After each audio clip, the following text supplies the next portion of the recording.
రాష్ట్ర ప్రభుత్వం నిర్దేశించిన విధంగానే ఇందిరమ్మ ఇండ్లు నిర్మించుకోవాలి. కలెక్టర్ ఇలా త్రిపాఠి. ఇందిరమ్మ ఇల్లు మంజూరైన లబ్ధిదారులు రాష్ట్ర ప్రభుత్వం నిర్దేశించిన విధంగానే ఇండ్లు నిర్మించుకోవాలని జిల్లా కలెక్టర్ ఇలా త్రిపాఠి కోరారు. గురువారం మర్రిగూడ మండలం కొట్టాల గ్రామంలో నిర్మాణంలో ఉన్న ఇందిరమ్మ ఇండ్లను పరిశీలించారు.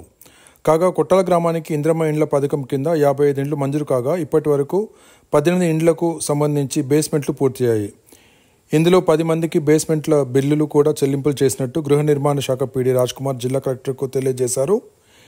ఈ సందర్భంగా జిల్లా కలెక్టర్ ఇందిరమ్మ గృహ లబ్ధిదారు దివ్యాంగుడు మెదరి రాములతో మాట్లాడారు.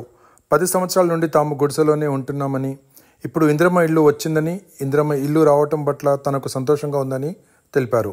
లబ్ధిదారులు ఆర్భాటాలకు వెళ్లి నిర్దేశించిన కొలతల కంటే ఎక్కువగా ఇంటి నిర్మాణం చేపట్టినట్టయితే నిర్మాణ వ్యయం పెరిగిపోతుందని, అందువల్ల నిర్దేశించిన విధంగానే ఇండ్లు నిర్మించుకోవాలని జిల్లా కలెక్టర్ సూచించారు. గృహ నిర్మాణ శాఖ PD Raj Kumar, incharge RDO Ramanareddy, ఇతర అధికారులు తదితరులు ఉన్నారు.